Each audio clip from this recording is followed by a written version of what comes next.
Frères et sœurs en Christ, bienvenue dans cette nouvelle vidéo. Aujourd'hui, nous allons parler d'un sujet qui peut sembler inhabituel, mais qui est extrêmement important pour notre marche spirituelle. La salle de sport et les pratiques occultes qui peuvent s'y cacher. De nos jours, beaucoup de chrétiens s'inscrivent en salle de fitness pour prendre soin de leur santé, améliorer leur endurance ou simplement se sentir mieux dans leur corps. Et c'est une bonne chose. La Bible elle-même nous rappelle que notre corps est le temple du Saint-Esprit. Première épître aux Corinthiens 6, 9 à 20. Et qu'il est important d'en prendre soin, faire du sport, manger sainement, être discipliné. Tout cela peut glorifier Dieu si c'est fait dans le bon état d'esprit. Mais il y a un danger que peu de personnes remarquent. Le diable, qui est rusé et subtil, essaie toujours d'infiltrer même les domaines les plus ordinaires de notre vie. Et le monde du fitness n'y échappe pas. Derrière certaines pratiques que l'on retrouve dans les salles de sport modernes, se cachent parfois des influences spirituelles obscures. Ces pratiques semblent inoffensives au premier abord. Un simple cours collectif, une musique entraînante, une méthode de relaxation ou encore un programme de performance extrême. Mais si l'on gratte un peu la surface, on découvre que certaines viennent directement d'origine religieuse, occulte, voire démoniaque. En tant que chrétiens, nous sommes appelés à rester vigilants. La parole nous avertit clairement. Ne vous conformez pas au siècle présent, mais soyez transformés par le renouvellement de l'intelligence, afin que vous discerniez quelle est la volonté de Dieu, ce qui est bon, agréable et parfait. Romains 12, 2. Cela veut dire que nous devons apprendre à identifier les pratiques qui semblent normales pour le monde, mais qui en réalité nous éloignent de Dieu. Alors, pourquoi parler de cela aujourd'hui? Parce que de nombreux croyants s'engagent dans des activités en salle de sport sans savoir qu'elles ont des racines spirituelles qui ne glorifient pas Dieu. Certains exercices, certaines musiques ou certaines philosophies du fitness encouragent en réalité le culte du corps, l'orgueil, la sensualité, ou encore l'invocation de forces spirituelles étrangères. Et sans le savoir, beaucoup ouvrent une porte spirituelle à l'ennemi. Dans cette vidéo, je vais donc partager avec vous 5 pratiques de salle de sport que chaque chrétien devrait absolument éviter. Le but n'est pas de vous faire peur, ni de vous dire d'arrêter le sport. Au contraire, le sport est une bénédiction quand il est pratiqué dans la bonne attitude. Mais il est essentiel de connaître les pièges pour ne pas tomber dedans. Restez donc avec moi jusqu'à la fin, car je crois que ce message va vous aider à avoir une vision plus claire sur votre vie spirituelle et vos habitudes sportives. Et surtout, cela vous donnera des clés pour continuer à prendre soin de votre corps, mais dans la liberté et dans la lumière de Jésus-Christ. Pratique 1. Le culte du corps et l'idolâtrie. L'une des premières pratiques démoniaques qui s'est infiltrée dans le monde du sport et des salles de gym, c'est le culte du corps. À première vue, vouloir prendre soin de soi, avoir un corps plus fort et en bonne santé, ce n'est pas mauvais. Dieu nous a donné un corps, et il nous demande de l'honorer et de le garder en bonne condition. Mais ce qui devient dangereux, c'est lorsque le corps prend une place centrale, lorsqu'il devient une obsession, et que nous commençons à l'adorer à la place de Dieu. La société moderne encourage cette idolâtrie. Regardez autour de vous, réseaux sociaux remplis de selfies devant les miroirs de la salle, influenceurs qui prônent l'obsession des abdos parfaits, compétition où le corps est exposé comme un trophée. Tout cela nourrit l'orgueil et le narcissisme.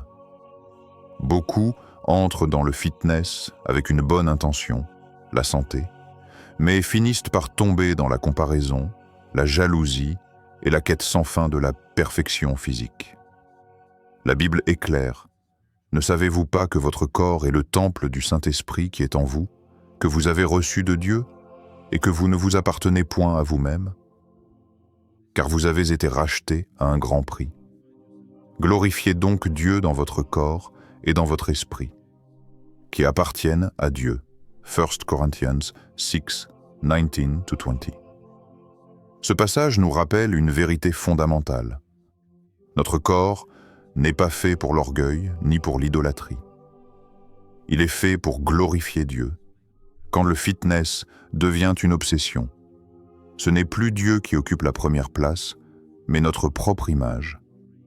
Le culte du corps mène souvent à des excès.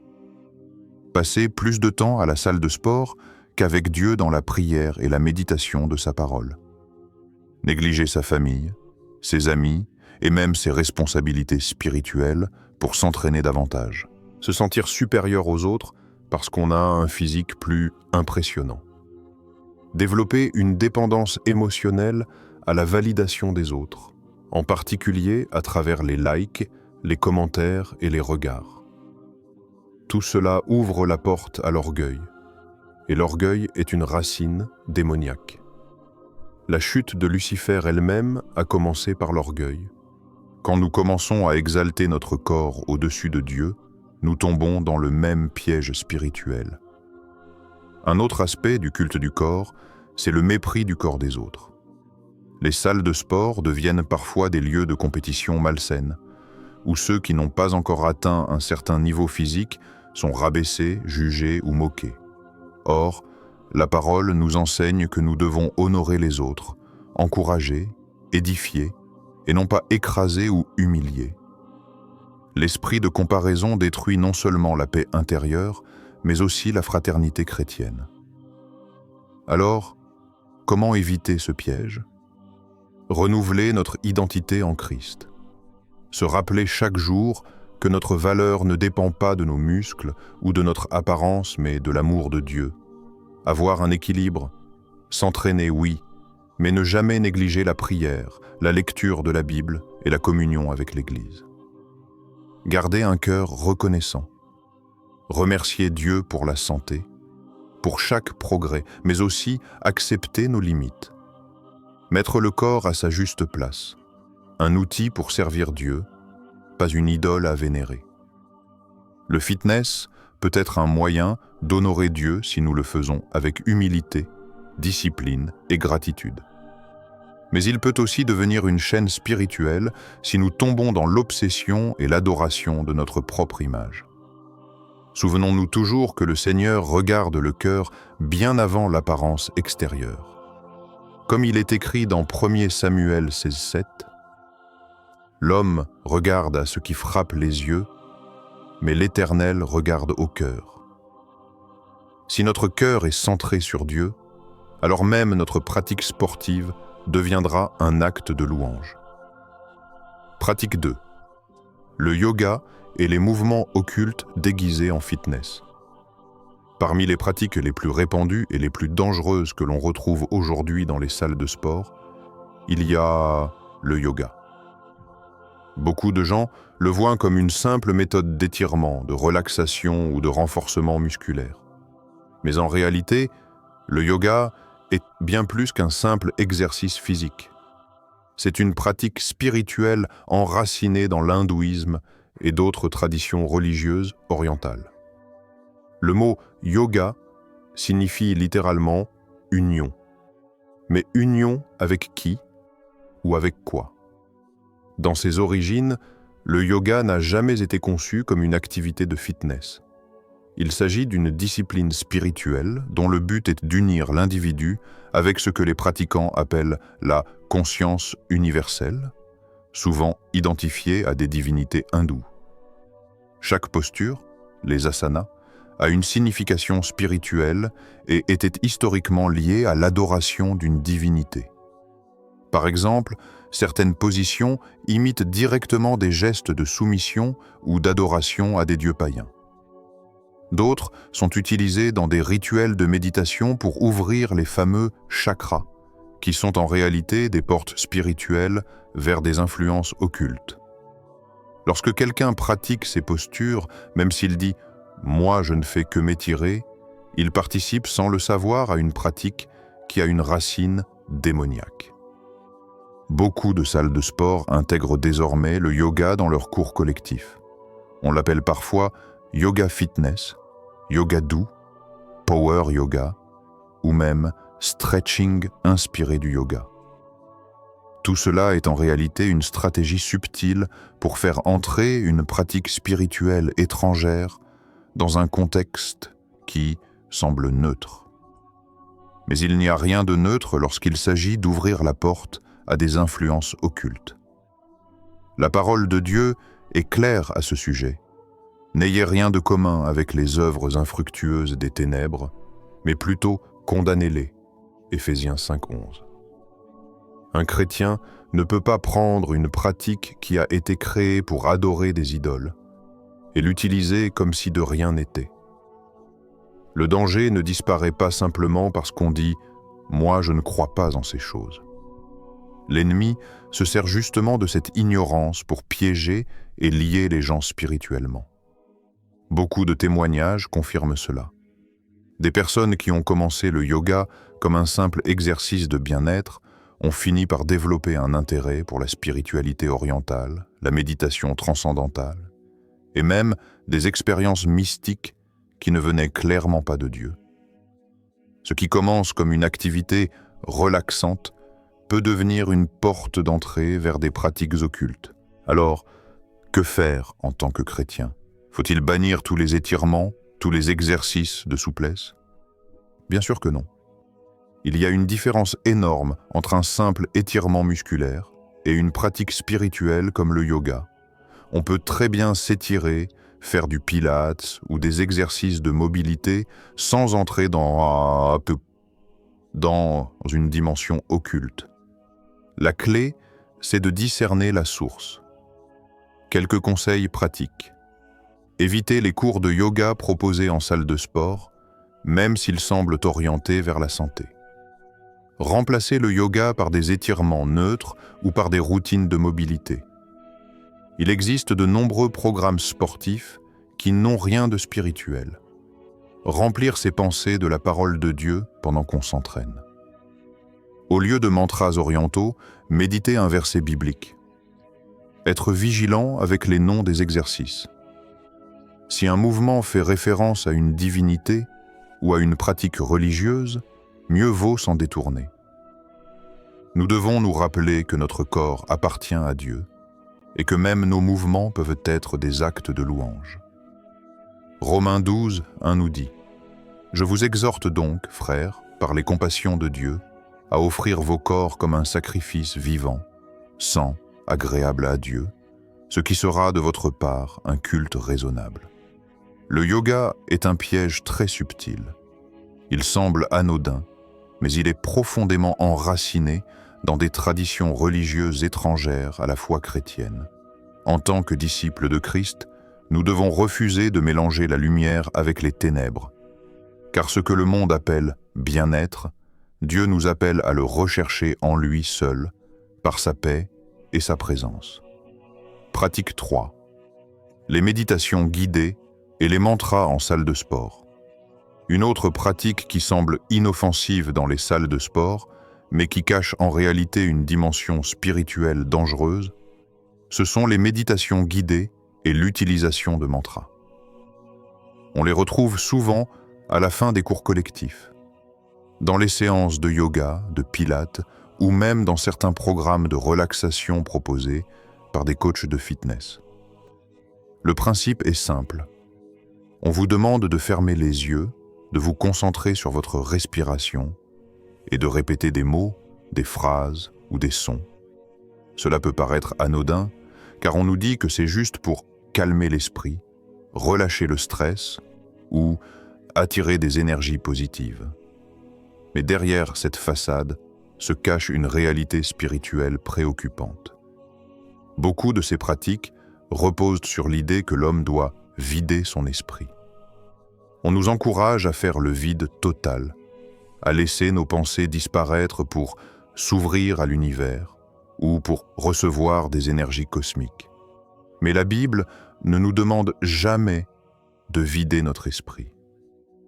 Au contraire, elle nous appelle à remplir nos pensées de la parole de Dieu. Méditer, selon la Bible, ce n'est pas faire le vide, mais faire le plein de la vérité divine. Que ce livre de la loi ne s'éloigne point de ta bouche. Médite-le jour et nuit pour agir fidèlement selon tout ce qui y est écrit. Josué, une eau au chaud. Quand nous acceptons ces méditations guidées qui ne sont pas centrées sur Christ, nous ouvrons la porte à des influences spirituelles étrangères. Car faire le vide, c'est aussi laisser un espace disponible. Et si cet espace n'est pas rempli par l'Esprit Saint, il peut être occupé par autre chose. Jésus a mis en garde à ce sujet. Lorsque l'esprit impur est sorti d'un homme, il va par des lieux arides, cherchant du repos, et il n'en trouve point. Alors il dit, « Je retournerai dans ma maison d'où je suis sorti. » Et, à son arrivée, il la trouve vide, balayée et ornée. Matthieu 12, 43 à 44. Un esprit vide et vulnérable. Les mantras sont encore plus préoccupants. Beaucoup de gens répètent ces sons ou ces phrases sans même savoir ce qu'ils signifient. Mais la vérité, c'est que la majorité des mantras sont en réalité des invocations de divinités hindoues ou bouddhistes. Par exemple, le très populaire « Om » est considéré dans l'hindouisme comme le son sacré de l'univers, censé invoquer une connexion avec une conscience divine impersonnelle. Ce n'est pas un simple bruit, c'est une prière païenne. Répéter un mantra, même sans en comprendre le sens, c'est participer à une invocation spirituelle. Les mots ont un pouvoir. Proverbe 18-21 nous dit « La mort et la vie sont au pouvoir de la langue. Quiconque l'aime en mangera les fruits. » En d'autres termes, ce que nous proclamons influence le monde spirituel. Et en tant que chrétiens, nous ne devons jamais prêter notre bouche à des invocations démoniaques. Alors, comment réagir face à ces situations? Si un coach propose une méditation guidée à la fin d'un cours, vous pouvez choisir de ne pas participer. Restez respectueux, mais gardez votre esprit ferme dans la vérité. Remplacez ces moments par une méditation biblique. Fermez les yeux, oui, mais pensez à un verset. Remerciez Dieu pour votre santé ou priez en silence. Refusez catégoriquement de répéter des mantras. Même si tout le monde dans la salle le fait, restez ferme dans votre foi. Il est aussi essentiel d'apprendre à discerner les pratiques spirituelles déguisées en bien-être. Beaucoup de programmes de développement personnel, de relaxation ou de pleine conscience intègrent en réalité des philosophies orientales incompatibles avec la foi chrétienne. N'oublions pas que notre paix ne vient pas d'une technique humaine, mais de Jésus-Christ. Il a dit « Je vous laisse la paix, je vous donne ma paix. Je ne vous donne pas comme le monde donne. Que votre cœur ne se trouble point et ne s'alarme point. » Jean 14, 27. Le monde propose des méditations pour calmer le stress, mais Jésus nous offre une paix surnaturelle qui dépasse toute compréhension. Philippiens 4, 7. Pourquoi chercher ailleurs ce que seul Dieu peut donner? Les méditations guidées et les mantras ne sont pas des outils neutres. Ils sont enracinés dans des pratiques spirituelles étrangères qui détournent les croyants de la véritable source de paix, la présence de Dieu. Restons donc vigilants et choisissons de remplir notre esprit, non pas de son vide, mais de la parole vivante de notre Seigneur. Pratique 4. Produits dopants et pratiques obscures dans le fitness. Un autre piège spirituel présent dans le monde du fitness concerne l'utilisation de produits dopants, de compléments suspects et de pratiques extrêmes qui s'apparentent à des rituels obscurs. Dans la recherche de performance, de muscles rapides ou d'endurance surnaturelle, beaucoup tombent dans l'excès et finissent par mettre leur corps, le temple du Saint-Esprit, en danger. La culture du fitness moderne pousse constamment à aller plus loin, plus vite, plus fort, parfois au détriment de la santé. On voit des athlètes et même des pratiquants amateurs utiliser des stéroïdes anabolisants, des hormones de croissance, des brûleurs de graisse extrêmes ou encore des pré-workouts remplis de substances stimulantes douteuses. Certains produits affichent même des symboles occultes, des noms inspirés de démons ou des slogans qui glorifient la rébellion et la violence. Pourquoi est-ce si grave pour un chrétien? Parce que ces pratiques reposent sur un mensonge spirituel. Celui de chercher une force artificielle au lieu de dépendre de Dieu et de respecter les limites qu'il a placées dans notre corps. La Bible dit « Tout m'est permis, mais tout n'est pas utile. Tout m'est permis, mais je ne me laisserai asservir par quoi que ce soit. » 1 Corinthians 6:12. Lorsque nous devenons dépendants de produits ou de substances pour nous sentir capables, nous sommes déjà liés par une forme d'esclavage. De plus, l'usage de dopants détruit le corps à long terme. Maladies cardiaques, troubles hormonaux, agressivité incontrôlable, dépendance psychologique, ce qui semblait donner de la puissance au début finit par briser la santé. Or, 1 Corinthiens 3:16 à 17 nous rappelle: « Ne savez-vous pas que vous êtes le temple de Dieu et que l'Esprit de Dieu habite en vous? Si quelqu'un détruit le temple de Dieu, Dieu le détruira.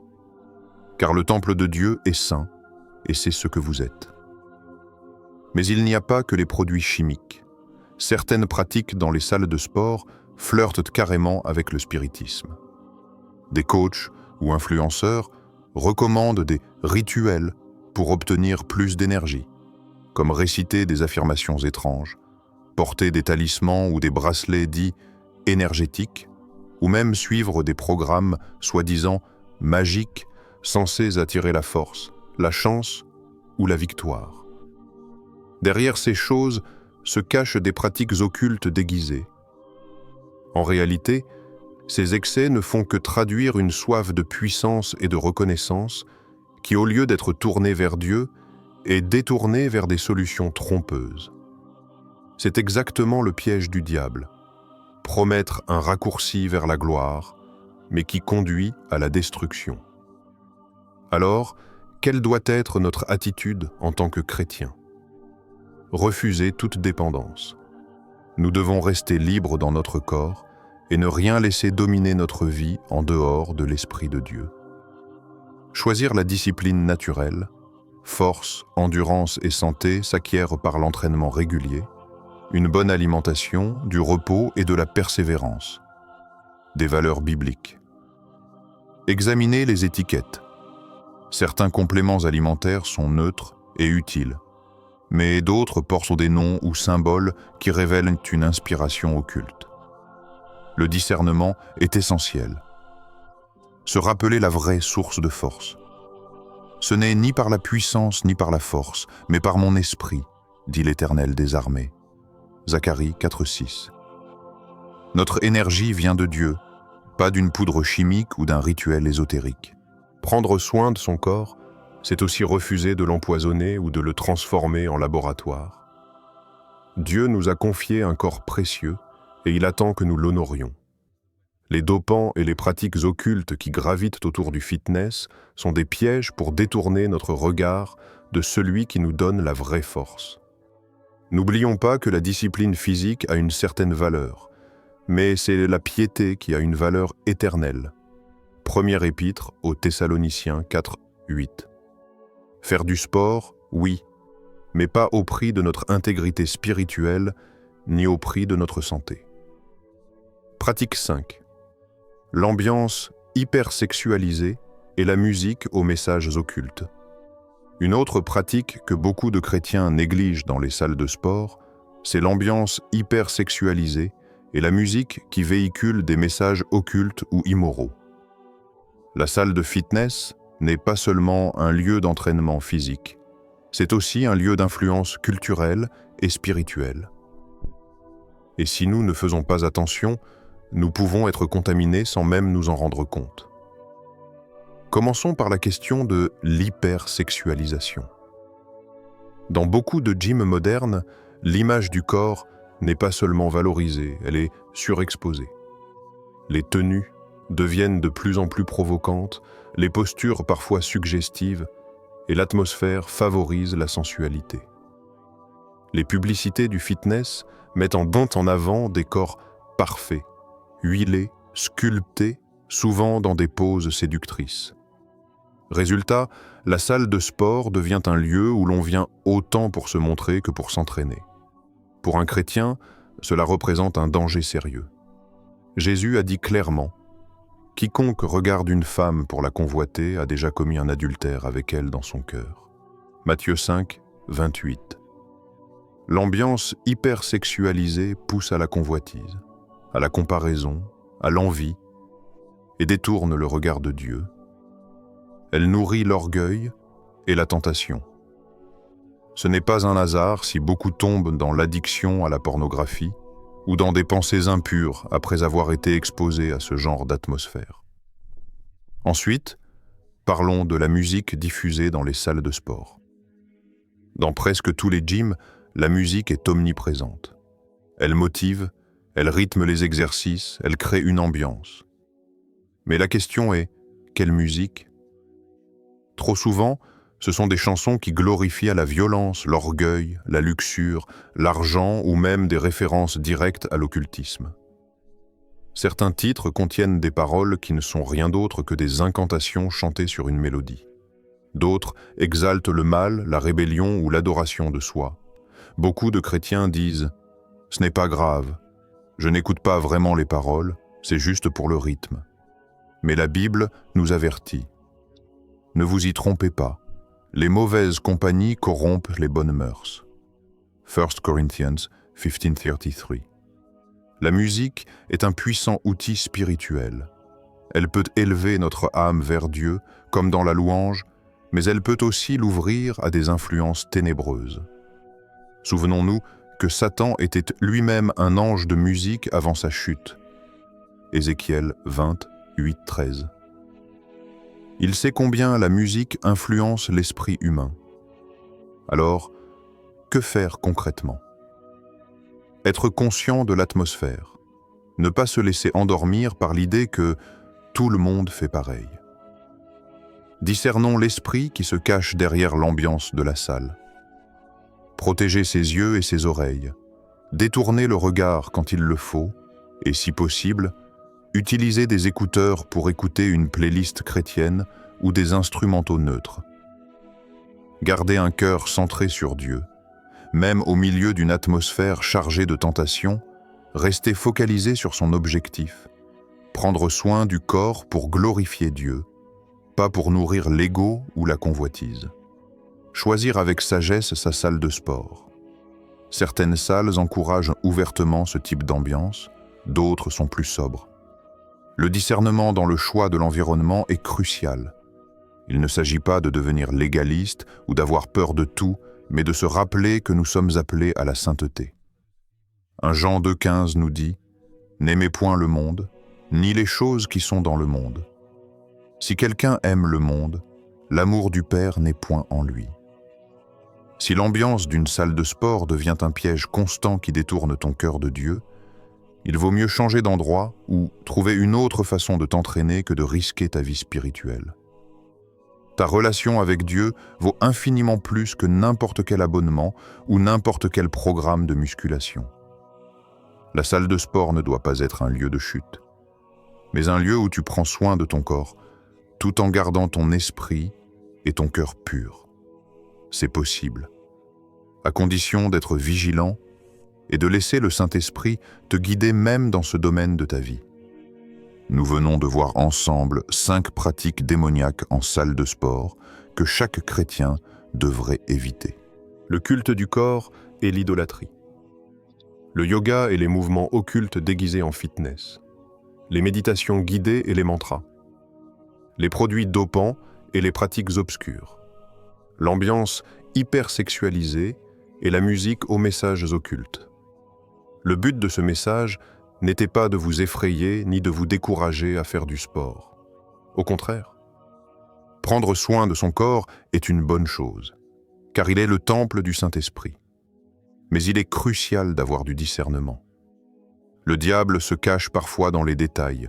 Ce qui semble inoffensif peut être une porte d'entrée spirituelle qui vous éloigne petit à petit de la présence de Dieu. La clé est est simple. Gardez Jésus-Christ au centre de tout, même dans nos habitudes sportives. Le sport doit être un moyen d'honorer Dieu, pas un terrain où l'ennemi trouve un accès. La Bible dit « Soit donc que vous mangiez, soit que vous buviez, et quoi que vous fassiez, faites tout pour la gloire de Dieu. » 1 Corinthiens 10:31. Alors, entraînez-vous, prenez soin de votre santé, mais veillez à ce que vos choix reflètent votre identité en Christ. Refusez les compromis, choisissez la sainteté, et rappelez-vous que la vraie force ne vient pas des poids ou des performances, mais du Seigneur lui-même. L'Éternel est ma force et mon bouclier, en lui mon cœur se confie, et je suis secouru. Psaume 20, 8-7. Si ce message vous a parlé, partagez-le autour de vous. Abonnez-vous, laissez un commentaire et surtout, engageons-nous ensemble à vivre une vie qui glorifie Dieu dans tous les domaines, y compris dans la salle de sport.